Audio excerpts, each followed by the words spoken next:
First contact.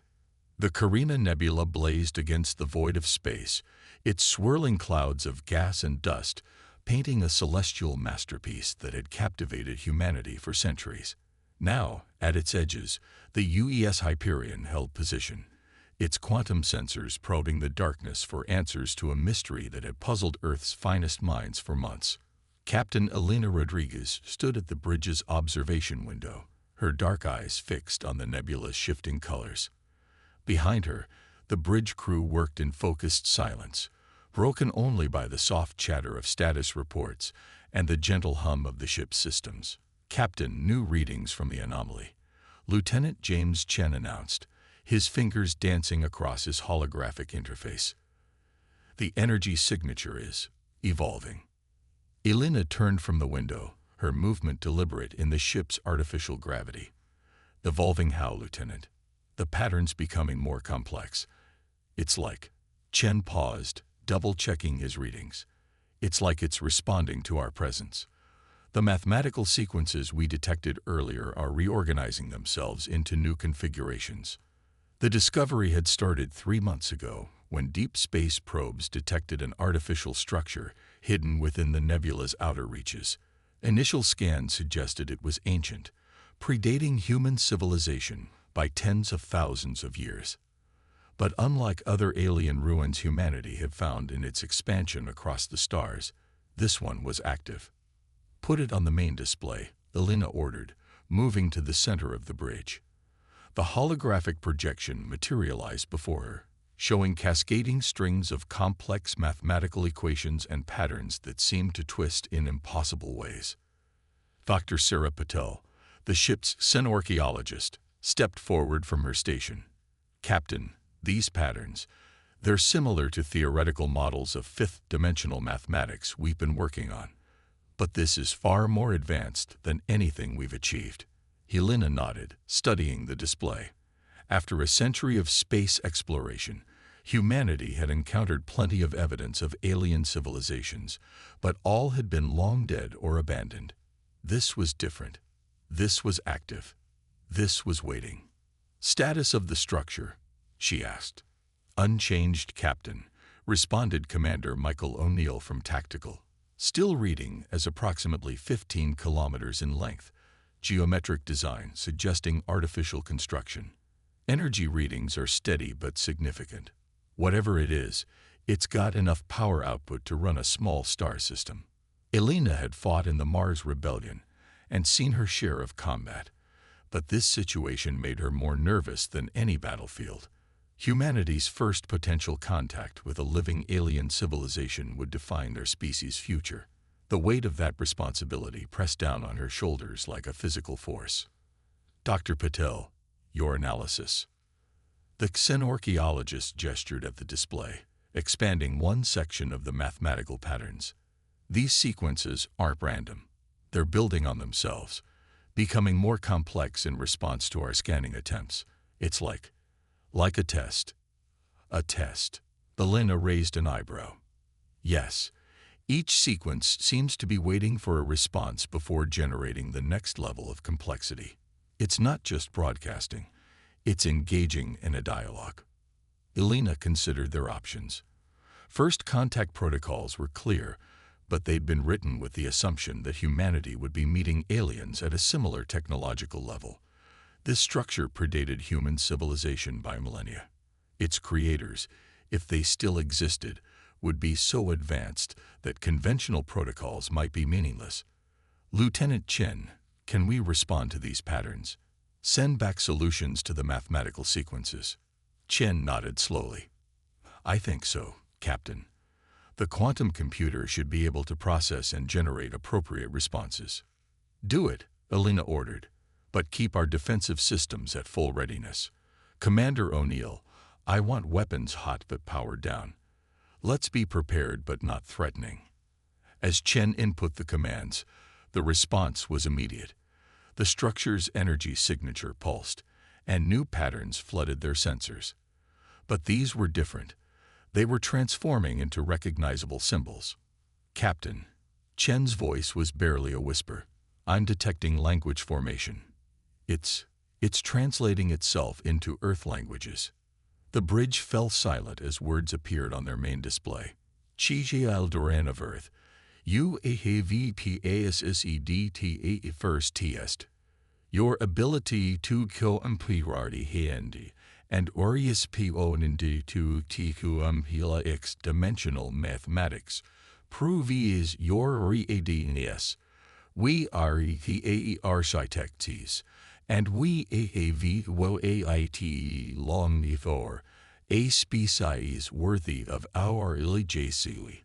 But time grows short, and DTE darkness between STAR's stars.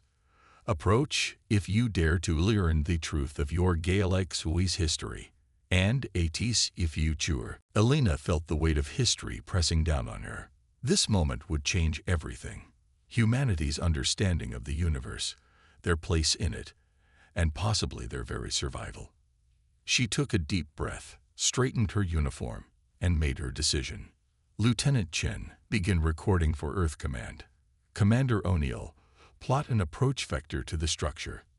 Dr. Patel, prepare your first contact protocols. She paused, looking at each of her crew members in turn. Whatever we find in there will change everything. Let's make sure we're ready for it. The Hyperion's engines hummed to life, pushing the massive ship forward into the nebulous swirling gases. As they drew closer to the ancient structure, none of them could shake the feeling that they were crossing a threshold from which humanity would never return. The warning.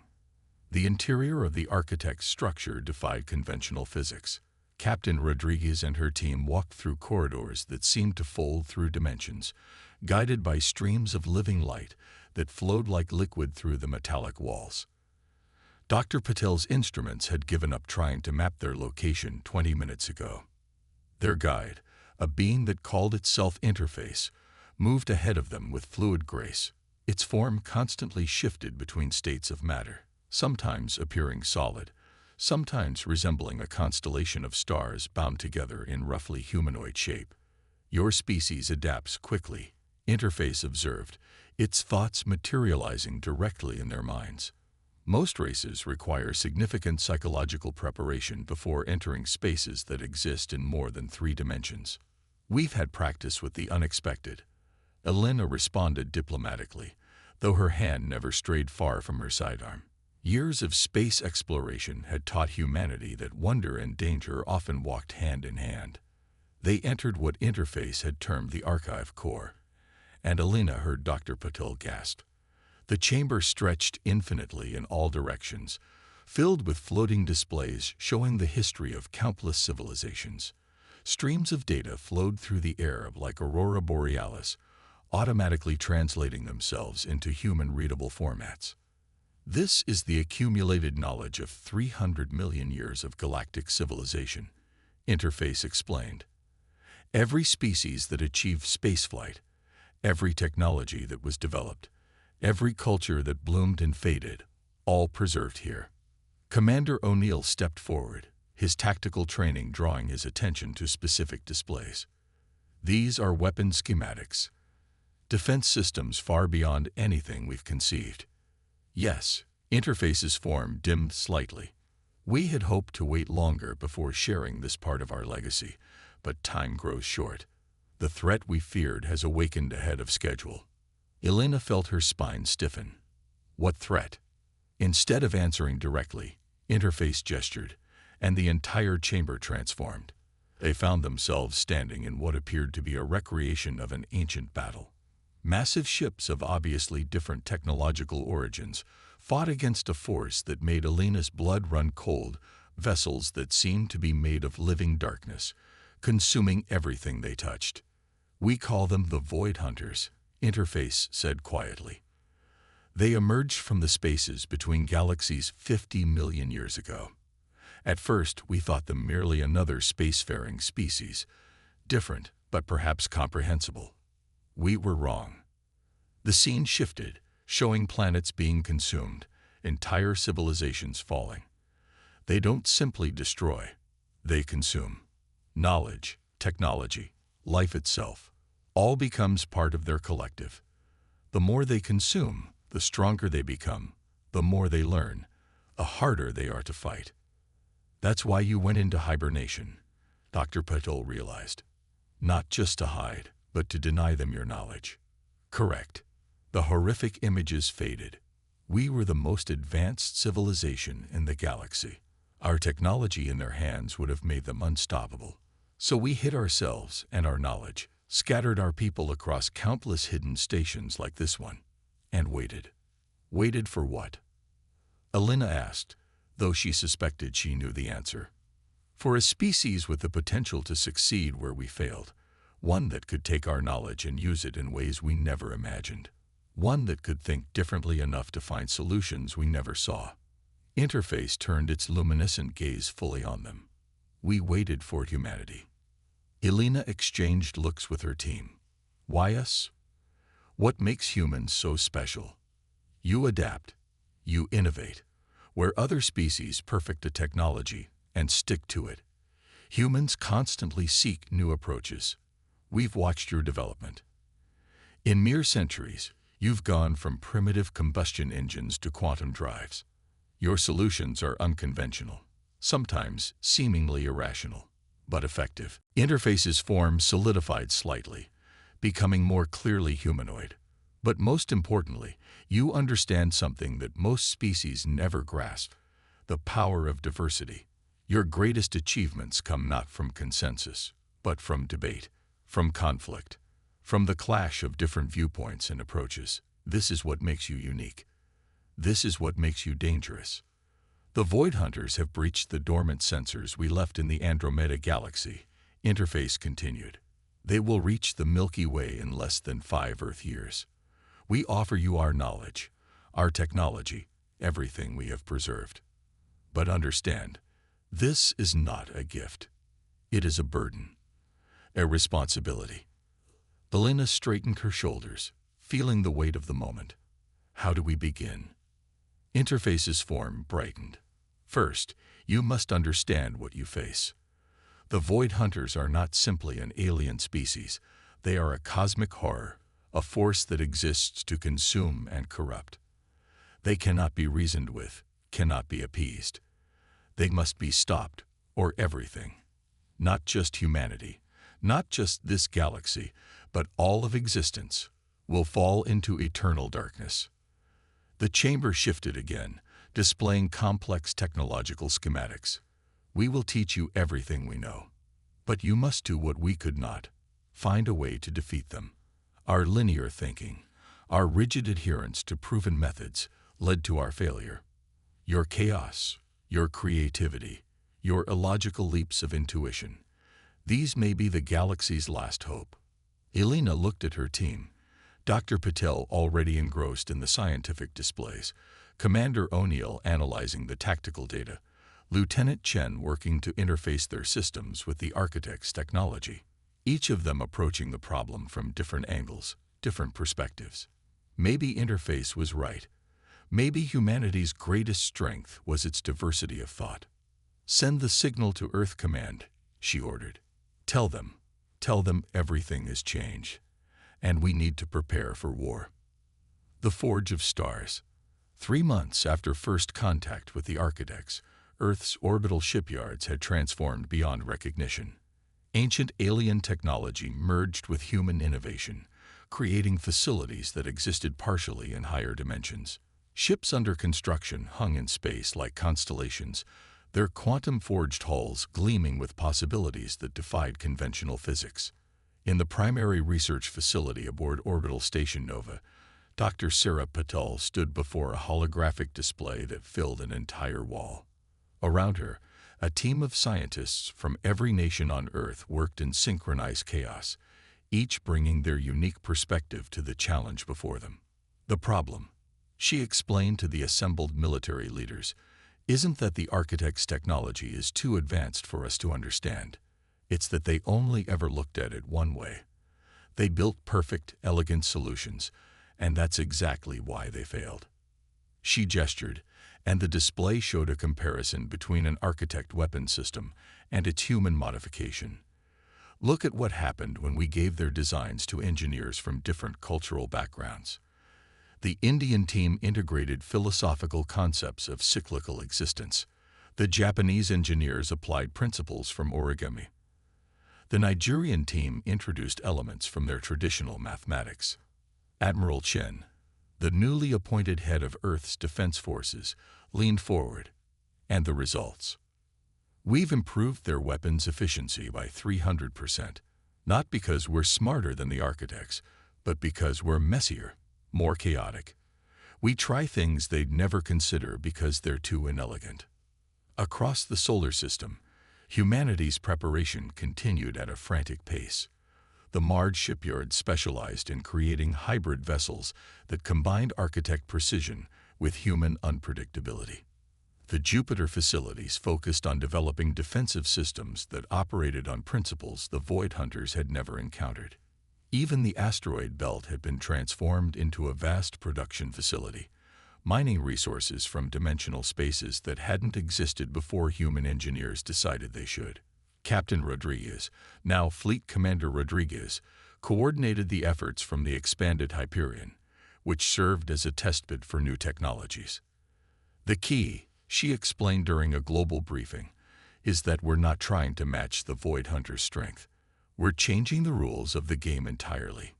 She highlighted a demonstration where a small fighter craft, piloted by a Vietnamese ace, executed maneuvers that should have torn it apart. The architects built their ships to be perfect within the laws of physics. We're building ours to bend those laws.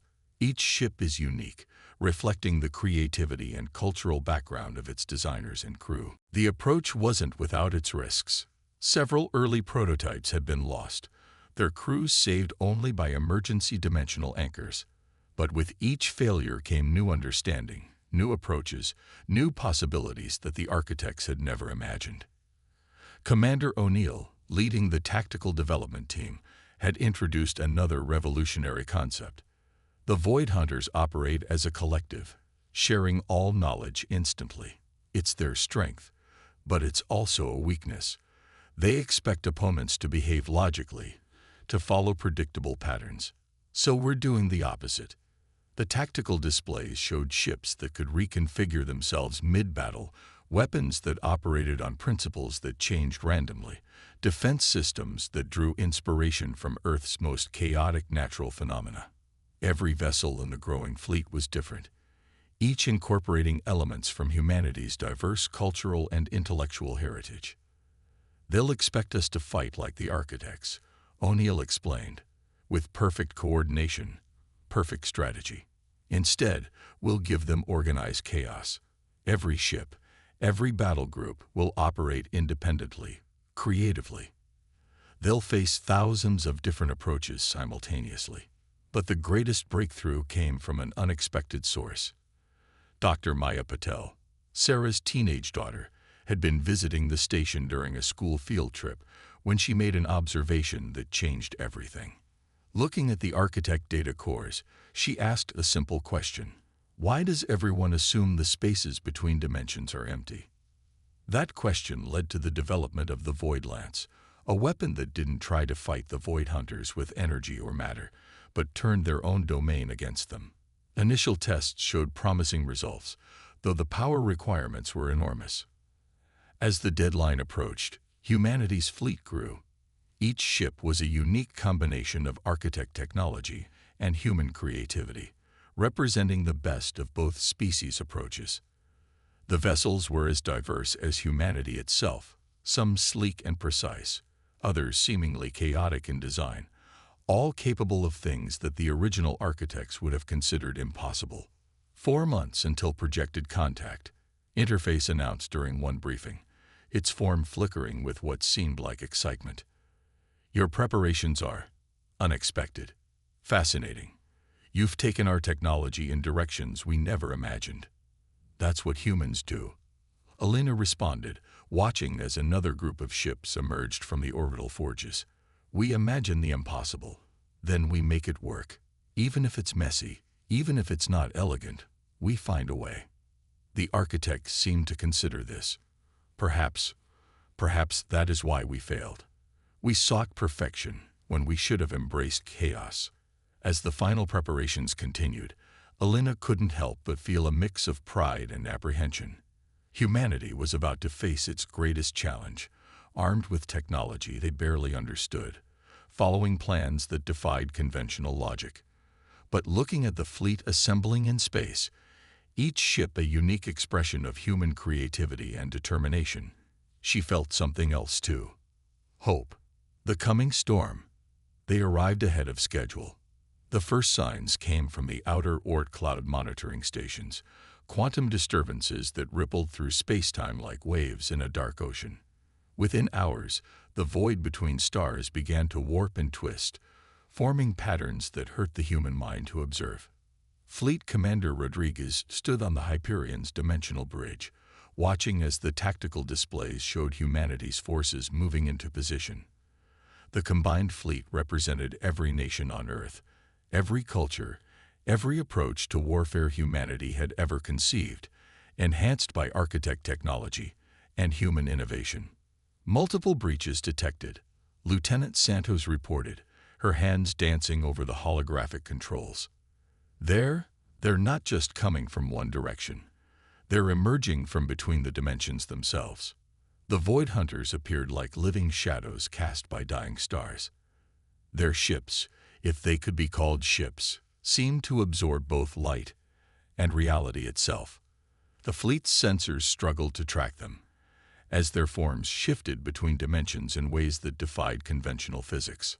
All ships, execute Operation Chaos, Elena ordered, her voice steady despite the terror that threatened to freeze her blood. Remember your training. Every ship, every battle group, fight your own way. Show them what humanity can do. The battle erupted across space in ways that no previous conflict had prepared them for. The Brazilian battle group, led by Admiral Santos, executed maneuvers based on capoeira, their ships moving in fluid, unpredictable patterns that seemed to dance between the enemy's attacks. The Japanese fleet unleashed weapons that folded space like origami, creating geometric patterns of destruction that trapped and crushed the Void Hunters' vessels.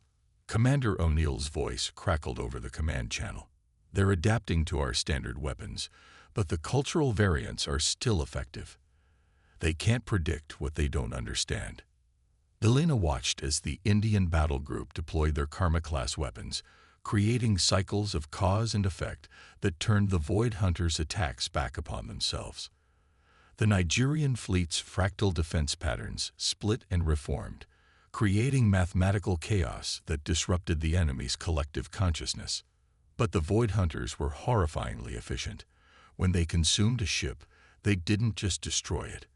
They absorbed its technology, its concepts, its very essence. Each loss made them stronger, more adaptable. They're learning. Dr. Patel's voice was tense. Each engagement teaches them more about how we think, how we fight. We need to use the Void Lance now, before they understand too much. Elena gritted her teeth. The Void Lance was unstable, untested at full power. Using it could save them all or tear reality apart. But as she watched another ship fall to the darkness, she knew they were running out of options. All ships, fall back to secondary positions, she ordered. Prepare for Operation Lightbringer. The human fleet executed a fighting retreat, each ship and battle group moving according to their own tactical doctrine. The Void Hunters, expecting a coordinated withdrawal, found themselves unable to predict and counter the seemingly chaotic movements. The Hyperion's engines pulsed with dimensional energy as they moved into position. Around them, the remaining ships formed patterns that looked random but followed mathematical principles derived from a combination of architect science and human artistic expression. Void Lance charging, Lieutenant Santos reported. Power readings are off the scale, reality distortion reaching critical levels. Elena took a deep breath. This was the moment that would determine not just humanity's fate, but the fate of all life in the galaxy.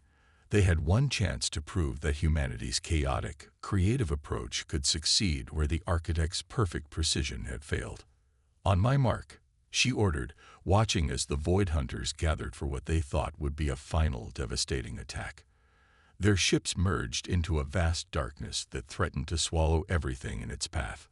The void lance hummed with power drawn from the spaces between dimensions themselves, the very domain the void hunters thought they controlled. But humanity had done what they always did, looked at the problem differently, found connections no one else had seen, and turned them into a weapon. Now, the lance fired, and reality screamed. Breaking point. The void lance's beam struck the heart of the void hunter's combined form, and for a moment, everything stopped. Light froze. Time held its breath. Then the spaces between dimensions, the very domain the hunters called home, began to turn against them. Energy patterns are inverting, Dr. Puddle reported, her voice tight with concentration. The lance is working exactly as Maya theorized. It's not just attacking them, it's changing the fundamental nature of their environment.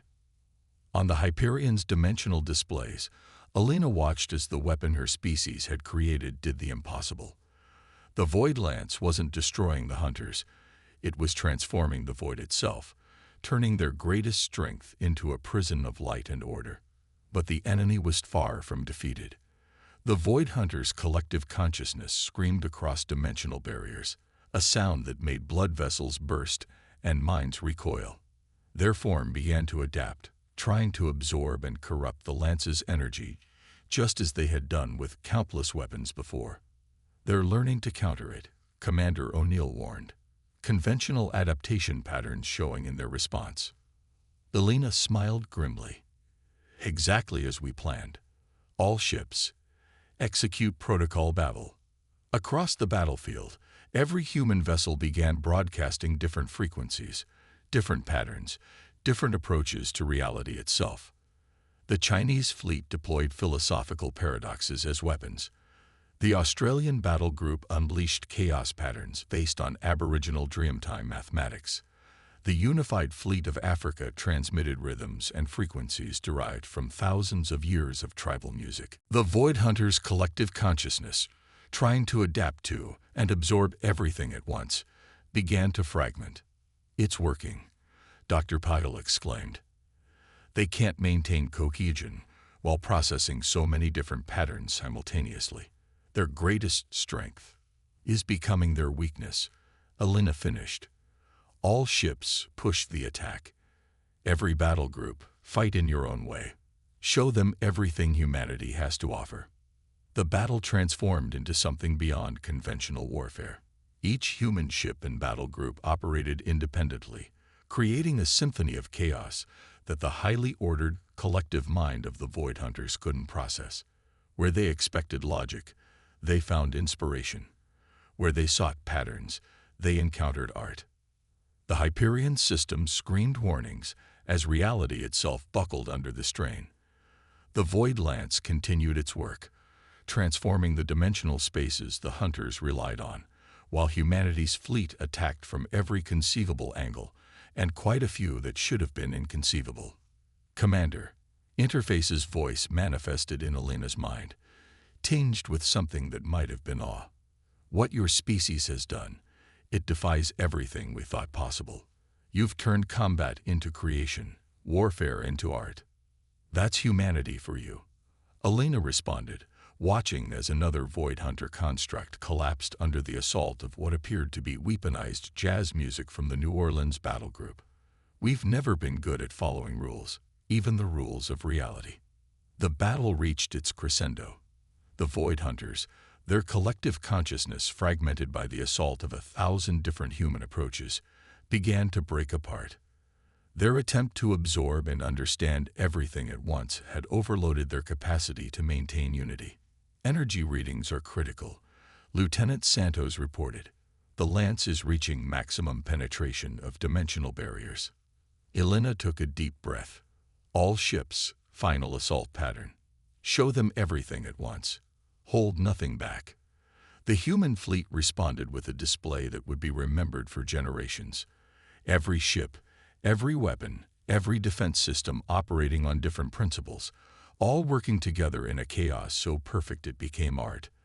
The Void Hunters, faced with the full expression of human creativity and determination, finally reached their breaking point.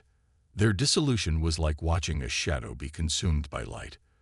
The transformed void, now hostile to their very existence, pulled their fragmented consciousness apart. Their final scream echoed across dimensions, not in rage or pain, but in something that might have been understanding. As the last traces of the Void Hunters faded from reality, Interface's presence touched Elena's mind one final time. We sought perfection, the ancient being mused, and found only stagnation.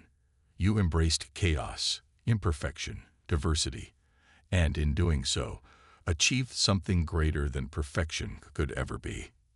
Elena looked at her crew, humans from every corner of Earth, each bringing their own perspective, their own approach, their own piece of humanity's infinite variety. We never tried to be perfect, she said. We just tried to be human. The fleet regrouped, ships bearing scars from battles fought across multiple dimensions. They had faced an enemy that had terrified even the mighty architects, and they had won not through superior technology or overwhelming force, but through the very qualities that made them human: creativity, diversity, and the ability to find inspiration in chaos. As the Hyperion set course for Earth, Elena thought about the future. The architects' knowledge was still theirs to use, but now they would use it their way, not seeking perfect solutions, but embracing the beautiful chaos of human innovation.